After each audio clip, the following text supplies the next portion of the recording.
الحمد لله نحمده ونستعينه ونستغفره ونؤمن به ونتوكل عليه ونعوذ بالله من شرور أنفسنا ومن سيئات أعمالنا من يهده الله فلا مضل له ومن يضلله فلا هادي له ونشهد أن لا إله إلا الله وحده لا شريك له ونشهد أن محمدا عبده ورسوله أما بعد فإن خير الحديث كتاب الله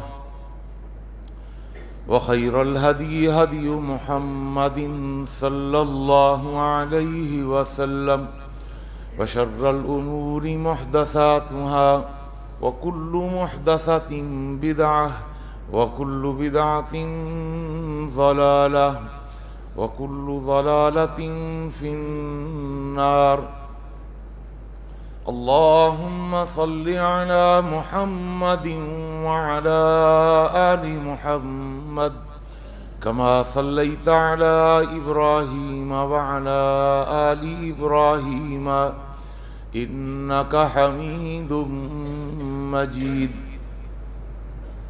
اللهم بارك على محمد وعلى آل محمد كما باركت على إبراهيم وعلى آل إبراهيم إنك حميد مجيد فقد قال الله تبارك وتعالى في القرآن المجيد والفرقان الحميد أعوذ بالله السميع العليم وبوجهه الكريم وسلطانه القديم من الشيطان الرجيم بسم الله الرحمن الرحيم ربنا أنزل علينا مائدة من السماء تكون لنا عيدا لأولنا وآخرنا وآية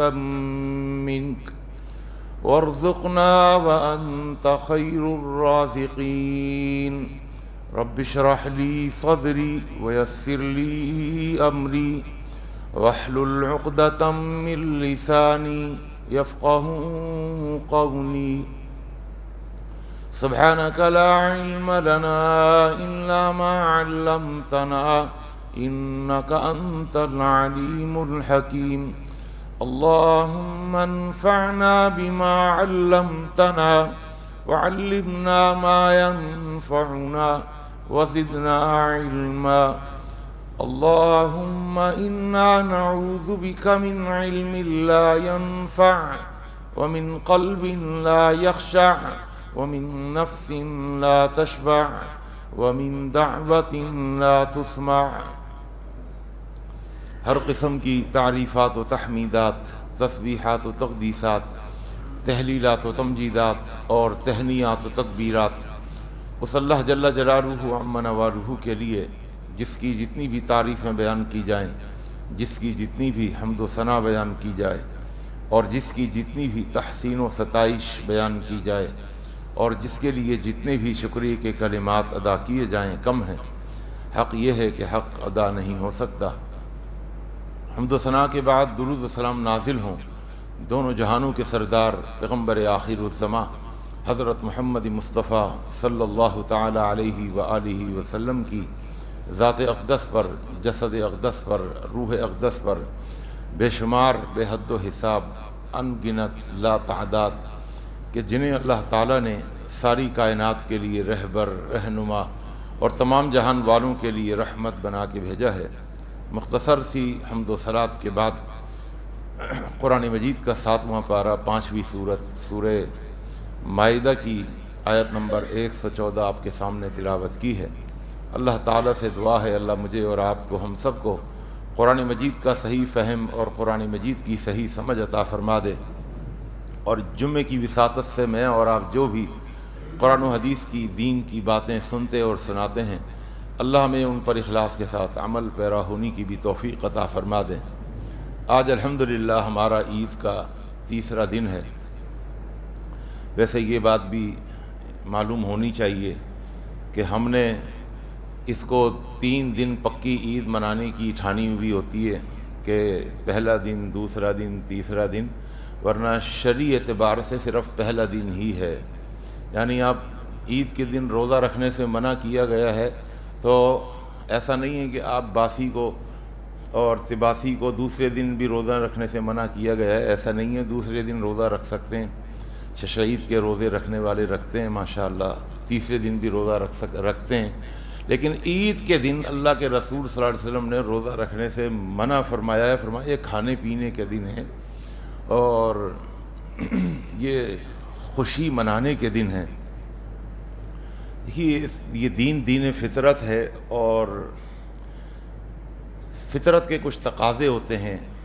یہ ہماری طبیعت اور مزاج سے ہٹ کے اللہ نے دین نہیں بنایا کہ ہماری طبیعت اور مزاج سے ہٹ کے کوئی دین اللہ نے ایسا روکھا سوکھا دین بنایا ہے کہ جس میں سوائے رونے دھونے کے اور جس میں سوائے خاموش رہنے کے شریعت نے نہ ہنسنے کو کہا، نہ بولنے کو کہا، نہ ہنسی مذاق کو کہا۔ تو یہ دین فطرت ہے، اور یہ قیامت کی صبح تک باقی جو رہے گا اس کی بنیادی وجہ بھی ایک یہی ہے کہ یہ ہماری فطرت کے ساتھ مطابقت رکھتا ہے، فطرت سے ہٹ کے نہیں ہے۔ دیکھیے انسان اپنی فطرت سے ہٹ کر اگر چلے نا تو 1 دن چلے گا، 2 دن چلے گا، 3 دن چلے گا، چوتھے دن بولے گا نہیں بھائی۔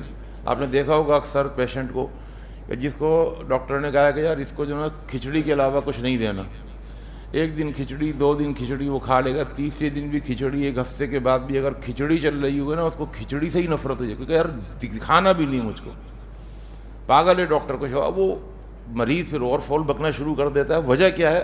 حالانکہ بہت اچھا ڈاکٹر ہے، مایا ناز ڈاکٹر ہے، لیکن وہ چونکہ مریض دیکھ رہا ہوتا ہے کہ میری فطرت کے اندر ہے بدل بدل کے کھانے، اب تک مزے لیتا رہا ہوں کھانا کھانے میں، یہ کیا مصیبت اور وبال میری جان پہ پڑ گئی کہ کھچڑی کے علاوہ کچھ نہیں دینا ہے نا ایسا۔ تو پھر وہ کہتا ہے اب تو یہ زہر بن کے لگ جائے گی مجھے۔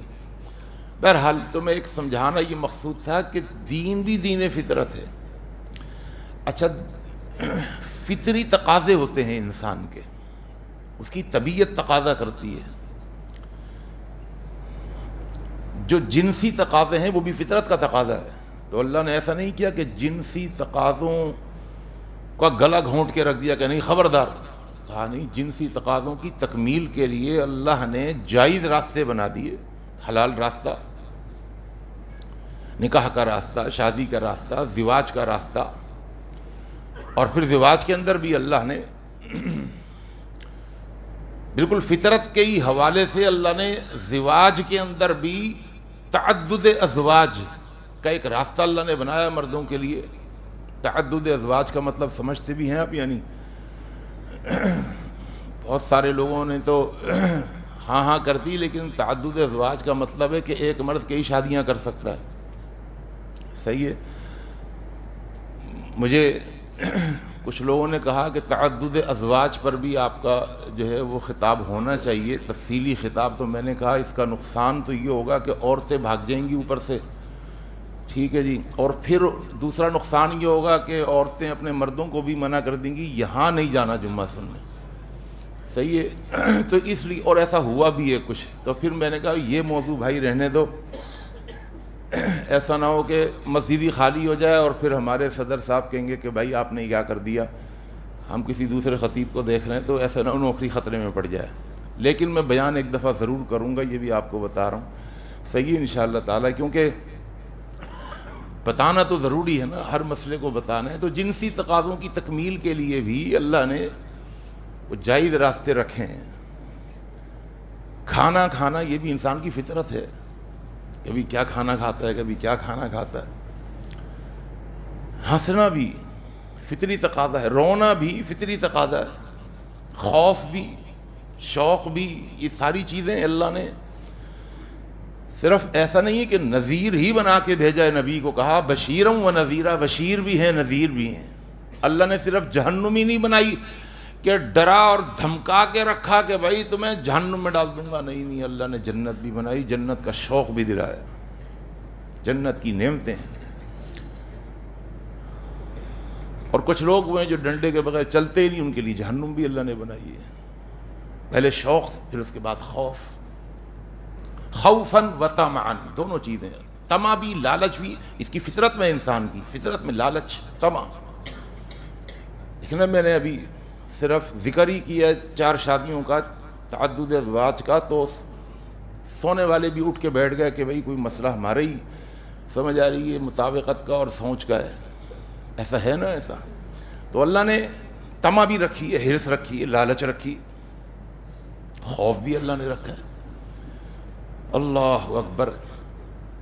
تو دین کو کچھ لوگ آج کے دور میں وہ بالکل خشک بنا کے چلتے ہیں، اپنے گھر کے اندر بھی ماحول ایسا بنایا ہوا ہے، میں جانتا ہوں، گھر کے اندر بھی سوائے چیخنے دھاڑنے یا منہ بسور کے بیٹھ جانے، موڈ خراب کر کے بیٹھ جانے، جیسے ہنسنا شریعت میں منع ہے، مذاق کرنا جیسے شریعت میں منع ہے۔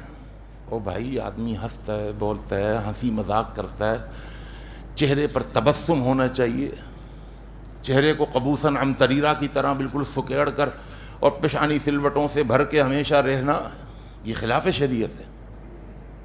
اللہ کے رسول صلی اللہ علیہ وسلم ہمارے لیے اسوہ حسنہ ہیں۔ اچھا، ہمارا ایک انداز عجیب ہے منافقانہ کہ ہم باہر ہمارے اخلاق کچھ اور ہیں اور گھر کے اندر اخلاق کچھ اور ہیں۔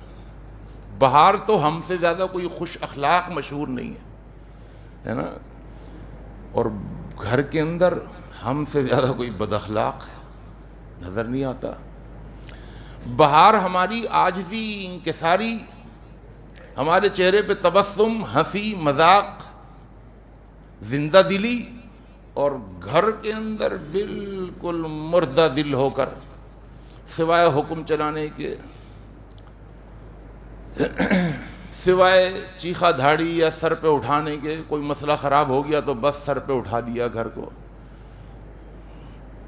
تو ایسا نہیں ہونا چاہیے۔ گھر کے اندر بھی اللہ کے رسول صلی اللہ علیہ وسلم ہمارے لیے اسوہ حسنہ ہیں۔ عائشہ فرماتی ہیں کہ اللہ کے رسول صلی اللہ علیہ وسلم گھر میں جو ہے نا وہ مسکراتے ہوئے چہرے کے ساتھ ہوا کرتے تھے، آپ کے چہرے پر تبسم ہوتا تھا، بڑی خوبصورت مسکراہٹ ہوتی تھی۔ تبسم، ایک ہوتا ہے تبسم، ایک ہوتا ہے ضحک، ایک ہوتا ہے، ہماری اردو زبان میں بھی بڑے اچھے اس کے الفاظ ہیں کہ مسکراہٹ۔ ایک ہے مسکراہٹ سے بڑھ کر ہنسنا، اور ایک ٹھٹا مار کے ہنسنا، قہقہہ مار کے ہنسنا، صحیح ہے؟ تو اتنی خشک مزاجی بھی اچھی نہیں ہے کہ آپ قہقہے سے بھی گئے، ضحک سے بھی گئے، ہنسنے سے بھی گئے، ٹھٹا مار کر ہنسنے سے بھی گئے، اور ہنسنے سے بھی گئے اور آپ چہرے پر تبسم بھی نہیں ہے۔ بھائی گھر کے اندر آپ کون سا ماحول کریٹ کریں گے اس سے؟ اب یہ عید کا دن آیا، میں تو حیرانگی ہوتی ہے کہ یا تو پھر شریعت کا مطالعہ نہیں کیا یا پھر ہم نے غلط مطالعہ کیا، ہم نے سمجھا ہی غلط ہے شریعت کو۔ عید کے دن گلے ملنے سے بہت سارے میں نے مفتیان کو دیکھا، وہ عید کے میدان میں ہی کہہ رہے ہیں گلے ملنا ثابت نہیں ہے۔ بھئی اللہ سے ڈر جاؤ یار، یہ معانقہ دین کہ جی شریعت میں ثابت نہیں ہے۔ بھائی معانقہ کسے کہتے ہیں؟ گلے ملنے کو کہتے ہیں۔ اور اگر آپ محبت سے گلے مل رہے ہیں، آپ جائیں سعودی عرب کے سارے علماء کے خلاف فتویٰ دیتے ہیں، وہ صرف گلے نہیں مل رہے، وہ آپس میں وہ اتنی زور زور سے کس کرتے ہیں، آوازیں آتی ہیں چوما چاٹی کی۔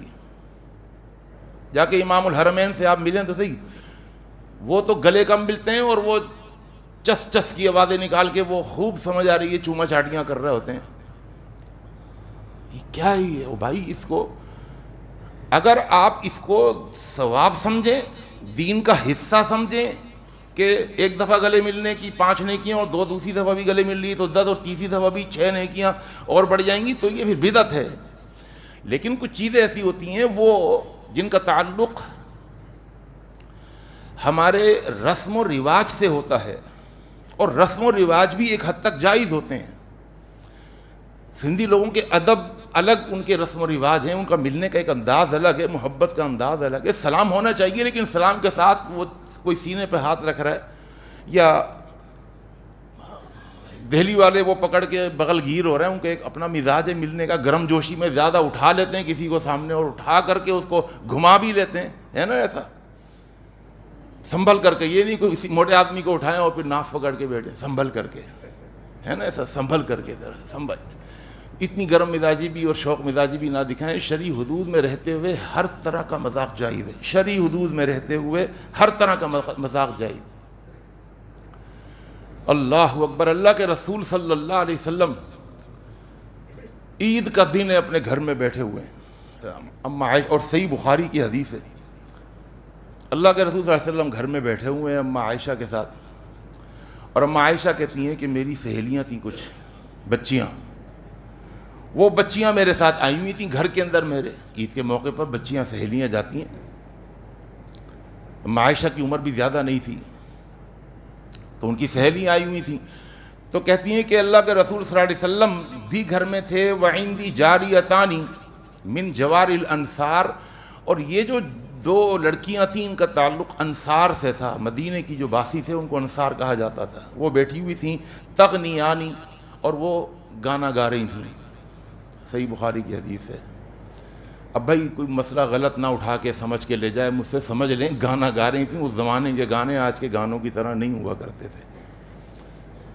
کہیں ایسا نہ ہونا کہ پھر وہی مسئلہ کہ جی ہم کیا کرتے ہیں، ایک لفظ اٹھا کر کے اس کا سیاق سباق چھوڑ کے دیکھو جی یہ کہہ دیا ممبر پہ کھڑے ہو کے گانا گا رہی تھیں. بھائی صحیح بخاری کی حدیث ہے، عید کا دن ہے. وہ کون سے گانے گا رہی تھیں؟ آج کے فحش گانے نہیں تھے وہ اس زمانے کے اندر، بلکہ اس زمانے میں کیا، آج سے ہمارے بزرگ جانتے ہیں، آج سے کچھ 40 سال پیچھے بھی اگر چلے جائیں نا، تو وہ گانوں میں وہ فحش نہیں تھا. بہترین وہ شاعری ہوا کرتی تھی، اس میں کوئی میسج ہوا کرتا تھا. لیکن آج کی شاعری میں ایک تو الفاظ سمجھ میں نہیں آتے، اللہ رحم فرما دے. میں اس لیے نہیں کہہ رہا کہ میں کوشش کرتا ہوں سمجھنے کی، نہیں، وہ تو پہلی شاعری پھر کانوں میں اگر کبھی پڑ جاتی تھی تو اس کے الفاظ کچھ سمجھ میں آ جاتے تھے. آج کے تو اللہ معاف فرما دے، نام ہی بڑے عجیب عجیب رکھے ہیں. اس الگ الگ گلوکار ہیں، یہ پاپ سنگر ہیں، وہ فلانے سنگر ہیں، اور اتنی گندی فحش بے حیائی والی شاعری ہے کہ کچھ سمجھ میں نہیں آتا. اور لوگ اچھل ایسے رہے ہوتے ہیں جیسے سب کچھ سمجھ رہے ہیں، کچھ بھی سمجھ میں نہیں آ رہا ہوتا. تو اللہ کے رسول صلی اللہ علیہ وسلم کے زمانے میں بڑی پاکیزہ شاعری ہوا کرتی تھی، بڑی صاف ستھری شاعری ہوا کرتی تھی. اور شاعری کوئی غلط نہیں ہے، شعر و شاعری سے منع نہیں کیا. جو اہل ادب ہوتے ہیں، جو اہل ذوق ہوتے ہیں، جن کی سماعت کے اندر، سماعت کا بھی ایک حسن ہوتا ہے، الفاظ کا بھی ایک حسن ہوتا ہے، جن کو سننے کا شعور ہوتا ہے، وہ ادب کو بہت پسند کرتے ہیں، وہ فصیحانہ اور بلیغانہ کلام کو بہت پسند کرتے ہیں.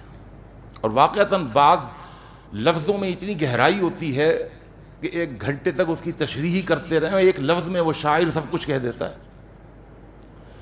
تو اللہ کے رسول صلی اللہ علیہ وسلم کے زمانے میں وہ شعر و شاعری کر رہی تھیں، اور اس میں بتایا بھی گیا کہ بما تقابلت الانصار، پہلے زمانے میں جنگیں ہوا کرتی تھیں اکثر. تو جو لڑائیاں اور جنگیں ہوا کرتی تھیں اس میں کوئی غلبہ پا جایا کرتا تھا، تو پھر ان کی بہادری کے لیے الفاظ میں ڈھال کر، ان کی بہادری کو شاعرانہ کلام میں ڈھال کر وہ شاعر ایک وہ بنایا کرتے تھے اشعار. تو وہ اشعار پڑھ رہی تھیں اور گنگنا کر، یعنی ترنم کے ساتھ. اور اللہ کے رسول صلی اللہ علیہ وسلم وہ شاعرانہ کلام سن رہے. قالت ولیست بمغنیتین، شکر یہ الفاظ ہیں حدیث میں کہ وہ دونوں لڑکیاں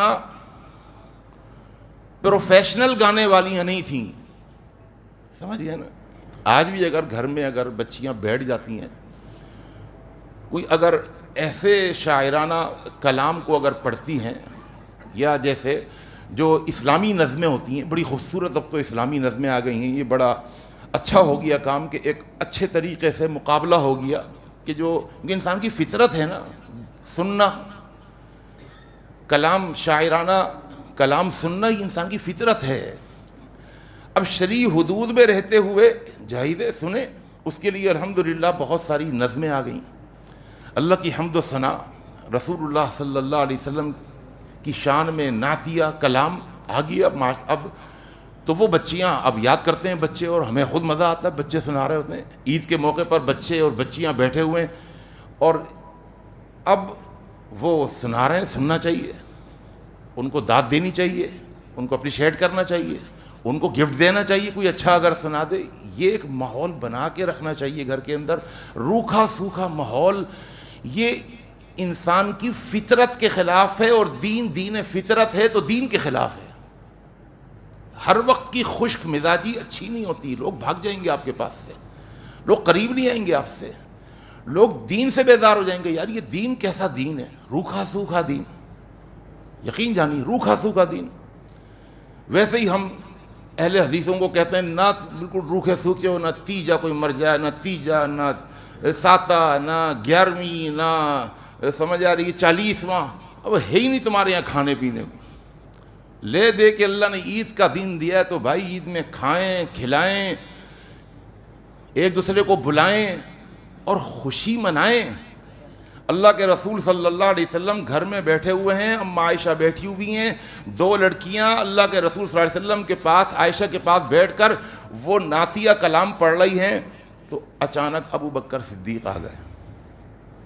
ابو بکر جب آئے تو گھستے ہی ابو بکر نے دیکھا کہ یہ اللہ کے رسول صلی اللہ علیہ وسلم کے سامنے یہ گا رہی ہیں. کہنے لگے امزامیر الشیطان. اچھا بعض حدیثوں میں دف کا بھی ذکر ہے. دف جانتے ہیں نا، ہم تو اس کو ڈھول کہتے ہیں. اب آج کے دور میں اللہ معاف فرما دے پیچھے پڑ گئے. یعنی ہم ہمیشہ اس ایکسٹریم رویہ ہوتا ہے ہمارا، ہم انتہاؤں پر پہنچ کے وہ کہتے ہیں بالکل صحیح ہے، وہ کہتے ہیں بالکل غلط ہے. اور بھائی شریعت نے جو چیز جتنی رکھی ہے اور اتنی تو رہنے دو نا. ایسے موقع پر شادی بیاہ کے موقع پر دف بجانا جائز ہے. یہ صحیح بخاری کی حدیثیں ہیں. بہرحال یہ ایک میرا موضوع نہیں ہے. تو وہ اللہ کے رسول صلی اللہ علیہ وسلم کے گھر میں جب ابو بکر نے یہ آواز سنی تو کہنے لگے امزامیر الشیطان فی بیت رسول اللہ صلی اللہ علیہ وسلم. اللہ کے رسول کے گھر میں یہ شیطانی آوازیں. وذالک فی یوم عید، یہ عید کا دن تھا. فقال رسول اللہ صلی اللہ علیہ وسلم، آپ نے فرمایا یا ابا بکر، اب میں ابو بکر بیٹھ جاؤ آرام سے. ان لکل قوم عید وہذا عیدنا. ہر قوم کی عید ہوا کرتی ہے، ہماری عید کا دن ہے بھائی. یعنی عید کے موقع پر اس طرح آ جانا بچوں کا بیٹھ جانا. اب پھر گلے ملنے سے منع کر دینا، یار یہ کوئی عقل والی بات کرو، نقل والی بات کرو کوئی. اور پھر اس کے بعد اب یہ عیدی وغیرہ دی جاتی ہے، لی جاتی ہے، یہ رسم و رواج ہیں. اس سے محبت بڑھتی ہے، اس سے تعلقات آپس میں گہرے ہوتے ہیں. تو عیدی بانٹنی چاہیے، دینی چاہیے. بچوں کو زبردستی پیچھے پڑ کے لینی چاہیے، اور شوہر بیوی کو عیدی دے. جن بیویوں نے ابھی تک عیدی نہیں لی، میں بڑی ذمہ داری سے کہہ رہا ہوں کہ ان سے زبردستی عیدی لیں. عیدی لینی چاہیے اور اچھی خاصی عیدی لینی چاہیے. تو لہذا عیدی دینا لینا، یہ محبت اور پیار کے یہ تعلقات بڑھانا، یہ اس کو آپ خلاف شریعت نہیں کہہ سکتے. اللہ کے رسول صلی اللہ علیہ وسلم ایسا نہیں تھا کہ آپ تبسم نہیں فرماتے تھے، بلکہ تبسم بھی فرمایا. تبسم کہتے ہیں مسکراہٹ کو، اور یہ مسکراہٹ تو آپ کے چہرے پہ یعنی آلموسٹ آپ کے تقریباً ہر وقت ہی آپ کے چہرے پر مسکراہٹ رہتی تھی. گھر میں تو عائشہ فرماتی ہیں کہ آپ مسکراتے ہوئے چہرے کے ساتھ جایا کرتے تھے. تو گھر میں بھی مسکراتے ہوئے چہرے کے ساتھ جانا چاہیے. صحیح ہے، لیکن ہلکی ہلکی مسکراہٹ. ایسا نہ ہو کہ گھر والے پریشان ہوں کہ آج پتہ نہیں کیا ہو گیا صاحب جی کو، عجیب ہی انداز سے گھر میں داخل ہو رہے ہیں. ایسا ایسا ماحول بنا کے یہ عادت ڈالیں گھر میں مسکراتے ہوئے ہیں. لیکن یہ صرف مردوں کے لیے نہیں، عورتوں کے لیے بھی ہے. چہرے پہ مسکراہٹ رکھیں. صحیح ہے جی. اور پھر آپ نے تبسم سے آگے بڑھ کر ضحک بھی فرمایا. آپ ہنستے بھی تھے، ہنساتے بھی تھے. اور ایسی باتیں کرتے تھے جس سے ہنسی مذاق کا ایک ماحول پیدا ہو جائے. جیسا کہ ایک بوڑھی اللہ کے رسول صلی اللہ علیہ وسلم کے پاس آئیں اور آ کر کہنے لگیں اے اللہ کے پیغمبر میرے لیے دعا کر دیجیے، اللہ مجھے جنت میں بس جنت دے دے. آپ فرمایا جنت، ان الجنت لا يدخلها عجوز، بڑی بھی کان کھول کے سن لو، جنت میں کوئی بوڑھی نہیں جائے گی. اب دیکھیے اس کو ہماری اردو زبان میں کیا کہتے ہیں، سمجھ آ رہی ہے؟ چھیڑ چھاڑ. بالکل کر سکتے ہیں شرعی حدود میں رہتے ہوئے. یہ کوئی حضور کی پھپھی یا خالہ نہیں تھیں، کوئی نانی دادی نہیں تھیں آپ کی، سمجھ آ رہی ہے؟ ایک مسلمان بوڑھی عورت تھی، لیکن ان کے ساتھ آپ کا اس انداز سے چلنا یہ آپ کا مزاج بتا رہا ہے کہ ایک محبت پیدا ہو، ایک تعلق پیدا ہو. اور میں بھائی کوئی جنت میں بوڑھی نہیں جائے گی، دعا کے لیے کہہ رہی ہوں. اس نے جو سنا تو وہ پریشان ہو گئی، کہنے لگی اے اللہ کے پیغمبر وَمَا لَهُنَّ، یہ تو بہت ساری بوڑھی عورتیں ہیں، میں اکیلی تھوڑی ہوں اکیلی کہ میں اکیلی جنت میں نہیں جاؤں گی، یہ ساری بوڑھی عورتوں کا کیا بنے گا، وہ بوڑھے مردوں کا کیا بنے گا. آپ نے فرمایا وَكَانَتْ تَقْرَأُ الْقُرْآنَ، وہ قرآن بہت پڑھا کرتی تھی. اللہ کے پیغمبر کو بھی معلوم تھا یہ ہر وقت یہ بوڑھی قرآن پڑھتی رہتی ہے. فقال لها، آپ نے فرمایا اما تقرئین القرآن، کیا تم نے قرآن نہیں پڑھا؟ وہ اور پریشان ہو گئی کہ اللہ کے رسول دلیل بھی قرآن سے ہی دے رہے ہیں کہ کوئی بوڑھی جنت کے اندر نہیں جائے گی. کہنے لگی بہت پڑھتی ہوں قرآن. تو آپ نے پھر اس سسپینس کو اللہ کے رسول نے کیسے ختم کیا؟ فرمایا بھائی تم نے یہ آیت نہیں پڑھی قرآن میں انا انشأناہن انشاء فجعلناہن ابکارا عربا اترابا، کہ ہم بوڑھیوں کو اثر نو دوبارہ ان کی تخلیق کریں گے، ہے نا. بوڑھیوں کو اور جو بوڑھے ہیں ان کو ایسے ہی بڑھاپے میں اٹھا کر جنت میں بھیج کر جنتیوں کی جنت تھوڑی خراب کریں گے. سمجھ آ رہی؟ ادھر کھنکھارتی رہے، ادھر کھانسی چلتی رہے، ان کو ادھر نظرہ تو کام نہیں. ڈھیلے ڈھالے، سمجھ آ رہی ہے، ٹیڑھے چلنے والے بڈھے نہیں جائیں گے، بلکہ اللہ فرماتا ہے کہ میں ان بوڑھیوں کو، ان بوڑھوں کو اثر نو انداز میں انشأناہن انشاء، بہت عمدہ تخلیق کروں گا ان کی. صرف ریپیئرنگ نہیں ہے، انشاء کہتے ہیں اثر نو بنانا، اثر نو بنانا. ایک ہوتا ہے پنکھے کی پنکھڑی اگر ٹیڑھی ہو گئی اسی کو سیدھا کر دیے گا، نہیں چھوڑ دو اب اس کو اثر نو بنائیں گے، اس کو ڈال دو، اس کو دوبارہ پگھلاؤ، اس کو دوبارہ سانچے میں ڈھالو ان پنکھڑیوں. انشأناہن انشاء، ہم اثر نو ان بوڑھوں کو صحیح کریں گے اور ان کو دوبارہ ہم جوان کریں گے. فجعلناہن ابکارا، ہم ان کو باکرہ بنا دیں گے، عورتوں کو کنوارا بنا دیں گے، مردوں کو کنواری بنا دیں گے، عورتوں کو عربا اترابا، جو مجسم حسن و جمال کا شاہکار ہوں گی. اترابا، ہم عمر ہوں گے، جنتی سارے کے سارے ہم عمر ہوں گے. ایسا نہیں ہوگا کوئی بوڑھا ہے، کوئی 40 کا ہے، کوئی 50 سال کا ہے، کوئی 110 سال کا ہے، نہیں، سارے کی عمر ایک ہی ہوگی. تو اللہ کے رسول صلی اللہ علیہ وسلم نے مذاق کیا، یہ چھیڑ چھاڑ ہے، آپس میں ماحول سے اچھا ہو جاتا ہے. صحابہ بھی ہنسے، اللہ کے رسول بھی ہنسنا کہ بوڑھی پریشان ہو گئی کہ جنت میں نہیں جاؤں گی. اسی طرح ایک اور حدیث میں آتا ہے، ترمذی کی حدیث، تبسمک فی وجہ اخیک لک صدقۃ. اب آپ اندازہ لگائیں، میں تو آپ سے کہہ رہا تھا کہ رسم و رواج، آئیے شریعت کیا کہتی ہے. ترمذی کی حدیث، اللہ کے رسول نے فرمایا اپنے بھائی کے ساتھ تمہارا تبسم، مسکراہٹ والے چہرے کے ساتھ اپنے بھائی سے ملنا، لک صدقۃ، اللہ فرشتوں سے کہتا ہے اس کو صدقے کا ثواب دے دو. بھائی کیا صدقہ کر دیا اس نے؟ بہت بڑا صدقہ کیا، اللہ کی قسم بہت بڑا صدقہ کیا. آج ہم ملتے ہیں نا، سامنے والے کو دیکھ کر اس کی حیثیت کے مطابق، اس کی حیثیت کے اندازے کے حساب سے اس سے ملتے ہیں نا. آپ کسی اگر غریب سے، کسی ایسے آدمی سے جو آپ سے بہت کمتر ہو کسی خوبی میں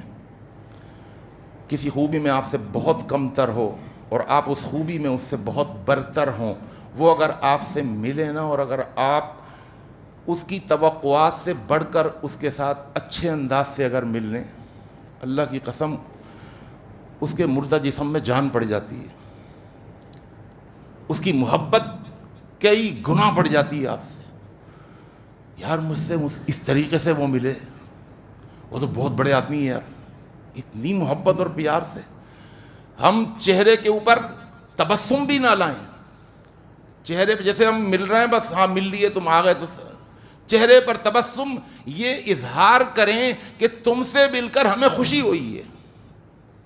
زبان سے نہیں کہا آپ نے بھائی، صرف لینگویج زبان کی تھوڑی ہوتی ہے، باڈی لینگویج بھی تو ہوتی ہے نا. یہ ہے باڈی لینگویج. آپ کے چہرے پر مسکراہٹ، آپ اپنے چہرے سے یہ تأثر دے رہے ہیں کہ تجھ سے مل کر مجھے بہت خوشی ہوئی. فرمایا اس کے اوپر بھی اللہ صدقے کا ثواب عطا فرما دے. اور کیا چاہیے؟ جو اتنا پیارا اور خوبصورت دین ہے ہم نے اس کی ریڑھ مار کے رکھی ہوئی ہے. ایسا نہیں کرنا چاہیے. آئیے، ایک شخص غریب اللہ کے رسول صلی اللہ علیہ وسلم کے پاس آیا، اس کو سواری کی ضرورت تھی. کہنے لگا استحمل رسول اللہ صلی اللہ علیہ وسلم، اللہ کے رسول مجھے ایک سواری چاہیے بیت المال میں سے، مجھے کوئی اونٹ دے دیجئے جس کے اوپر میں سواری کروں، مجھے بہت دور جانا پڑتا ہے پیدل. فقال، آپ نے فرمایا انی حاملک علی ولد ناقۃ. اب دیکھیے اللہ کے رسول کی چھیڑ چھاڑ سے، سوالی سے. اللہ اکبر، یہ اللہ کے رسول کے اخلاق تھے کہ ایک مانگنے والے کو بھی آپ نے دوست بنا کے رکھا. چھیڑ چھاڑ کس سے ہوتی ہے؟ دوست سے ہی ہوتی ہے نا. ایک مانگنے والے سے بھی آپ نے دوستی رکھی ہوئی تھی. ہوگا کوئی، جبھی تو فرمایا وَإِنَّكَ لَعَلَىٰ خُلُقٍ عَظِيمٍ، عظیم اخلاق کے مالک سے. مانگنے والا ہے، اس کے ساتھ دوستی تو دیکھیں ذرا. کوئی آپ سے آ جائے نا اگر کچھ لینے کے لیے، مولوی صاحب راشن کی ضرورت ہے، آپ یقین جانیے میں نے بھی ایکسپیرینس کیا. میں نے اس کو کہا اچھا ٹھیک ہے، میں یار یہاں پہ بیٹھیں، پہلے میں آپ کے لیے چائے تو منگاؤں، گرمی اتنی ہو رہی ہے، لسی پئیں گے کیا پئیں گے؟ آپ یقین جانیے گا کہ میرے یہ کہنے سے جو میں نے اس کے اندر، اس کے چہرے کے اندر جو میں نے بشاشت دیکھی، جو ایک خوشی دیکھی، یار میں تو مانگنے آیا تھا، انہوں نے اتنی عزت سے بٹھا دیا اور کہہ رہے ہیں یار یہ بتاؤ لسی پیو گے، کیا پیو گے، کیا منگواؤں؟ تو اس کے چہرے پر جو ایک بشاشت آئی نا، مجھے اس سے مزہ آیا، مجھے اس کو دیکھنے میں مزہ آیا. پلائی بھی لسی میں نے، بھائی یہ نہیں کہہ رہا کہ میں نے صرف پوچھا، اس کو پلائی بھی لسی میں. اللہ، تجربہ کر کے دیکھیں. جن کو آپ سے کوئی امید نہ ہو اور ان کو آپ سمجھ آ رہی ہے، ان کی سوچ سے بڑھ کر اگر آپ ان کو خوشی دے دیں نا، ان کی خوشی سے آپ کو خوشی ملے گی. اور یہ اللہ کے رسول کی سنت ہے. وہ آیا اللہ کا رسول، اونٹ چاہیے، سواری کا، سواری نہیں ہے. آپ نے فرمایا فقال، آپ نے فرمایا انی حاملک علی ولد ناقۃ، اور بھائی میں تمہیں ایک اونٹنی کا بچہ دے دوں گا. اس نے کہا لو جی، میں بچے کو پالوں، اب میں اس کو لے کر کے پھروں. میں آپ سے کہہ رہا ہوں کوئی سواری کے لیے اونٹ دے دیجئے، اور آپ کہہ رہے ہیں کہ اونٹنی کا بچہ دے دوں گا. کہنے لگا ما اصنع بولد الناقہ، میں کیا کروں گا اونٹنی کے بچے کو لے کر. فقال رسول اللہ صلی اللہ علیہ وسلم، آپ نے فرمایا وَهَلْ تَلِدُ الْإِبِلُ إِلَّا النُّوقَ، او بھائی ہر اونٹنی کا ہی تو بچہ ہوتا ہے، ہاتھی کا بچہ تھوڑی، اونٹنی کا ہی تو بچہ ہوتا ہے. وہ میں کب کہہ رہا ہوں کہ چھوٹا سا بچہ دوں گا، بھائی بڑا اونٹ ہوگا لیکن ہوگا تو اونٹنی کا بچہ. اب دیکھیے یہ جو انداز ہے، نہ جھوٹ، سمجھ آ رہی ہے، اور سچ چھپا ہوا ہے. اس سچ کو تھوڑی دیر میں کھول دیا، ایک ہنسی مذاق ہو گیا، ایک اچھا ماحول بن گیا. تو تبسم بھی اور ضحک بھی. اچھا ضحک بھی اللہ کے رسول کا کیسے ہوتا تھا؟ کبھی آپ کی مسکراہٹ بڑھ کر ہنسنے سے بدل جاتی تھی، اور وہ ہنسنا کبھی ایسا ہوتا تھا، صحابہ کہتے ہیں کہ ہم اللہ کے رسول حتی بدت نواجذہ، آپ کی داڑیں بھی نظر آنے لگتی تھیں کہ منہ بند کر کے ہنسا نہیں جاتا. فرق ہے تبسم میں اور ضحک میں. تبسم کے اندر منہ بند کر کے تبسم ہوتا ہے، منہ کھلیا تو تبسم نہیں رہا، وہ ضحک بن گیا. بہرحال کچھ میرے اندر بھی کچھ بیماری ہے کہ میں ہندی کی چندی اور اندر گھس کے ہی نکال کے آپ کو دیتا ہوں، اور سارا ٹائم نکل گیا اس کے اندر. میں نے بہت کچھ بیان کرنا تھا اس حوالے سے کہ ہم اپنے عید کو اچھا بنا لیں، صحیح ہے نا، خوبصورت بنا لیں اور ایک اچھا ماحول کریٹ کر لیں. ایک چیز میں نے دیکھی عید کے دن، اور وہ چیز رسم و رواج سے آگے بڑھ کر وہ اب بدعت کے زمرے میں جا رہی ہے. اس سے بھی آگاہی کر دوں. عموماً عید کے موقع پہ یہ دیکھا ہے لوگ قبرستان کی طرف جانے لگے ہیں. بلکہ مجھے جانا تھا عثمان آباد کسی کام کے لیے، تو میں نکلا عید کے دن، تو میں نے دیکھا پورا روڈ جام، لیاری ایکسپریس پہ چڑھنا تھا، لیفٹ سائڈ پہ کوئی سا قبرستان آتا ہے، تو وہاں پر گاڑیوں کی قطاریں اور بڑے بڑے پڑھے لکھے لوگ اور لینڈ کروزر اور پجیرو اور کون کون سی گاڑیاں کھڑی ہوئی وہاں پر. تو بڑی مشکل سے کوئی 10 منٹ لگ گئے وہاں سے اس جگہ سے نکلنے میں. تو میں نے سوچا کہ ضرور بیان کروں گا. یاد رکھیے عید کے دن قبرستان جانا کوئی سنت نہیں ہے، منع نہیں کیا جانے سے، لیکن اب چونکہ ہر کو وہاں پر ٹھیلے لگے ہوئے ہیں، وہ گلاب کے پھول رکھے ہوئے ہیں اور پتیاں رکھی ہوئی ہیں، اور سمجھ آ رہی ہے وہ تو موقع چاہیے پھر. اور ہم نے وہی کام کر دیا جو ہم لوگ وہ شب برات، وہ کون سی ہے، 15ویں شعبان کو ہم کر رہے ہوتے ہیں ایک کام، وہ بھی دین میں نہیں ہے. تو اب یہ بھی لوگ پڑھے لکھے لوگ، مجھے پھر ایک صاحب کہنے لگے مولوی صاحب وہ تو برادری کے اندر، دہلی برادری کے اندر تو بسیں جایا کرتی ہیں، باقاعدہ قبرستان جاتی تھیں، واللہ عالم. میں نے کہا بھائی وہ اگر جاتی تھیں تو وہ غلط جاتی تھیں، اس طرح نہیں کرنا چاہیے. شریعت نے ہمیں نہیں کہا کہ آپ عید کے دن عید کی نماز پڑھ کے سیدھا قبرستان جائیں. بھائی یہ خوشی کا دن ہے، آپ ان کے لیے دعا کریں. یہ ہو سکتا ہے کہ بھی آپ کی 2 دن پہلے انتقال ہوا ہے یا کچھ ہے، آدمی اپنے اس ماحول سے نکل نہیں پاتا، اس غم سے نکل نہیں پاتا، تو وہ کہتا ہے چلو یار میں جاؤں اپنی والدہ کی قبر پر، وہ ایک الگ ہے. لیکن جس کو دیکھو عید کی نماز پڑھ کے سیدھا قبرستان، بھائی یہ خلاف شریعت ہے، اس سے بچنا چاہیے. یہ شریعت نے ہمیں اس بات کا حکم نہیں دیا. اللہ سے دعا ہے اللہ مجھے اور آپ کو، ہم سب کو عمل کی توفیق عطا فرمائے. عید کے موقع پہ مجھے ٹائم بھی زیادہ نہیں لینا چاہیے، اس کا بھی مجھے اندازہ ہے. اللہ تعالیٰ سے دعا ہے جو کچھ بیان کیا اللہ عمل کی توفیق عطا فرما دے. اقول قولی ھذا استغفر اللہ لی ولکم اجمعین.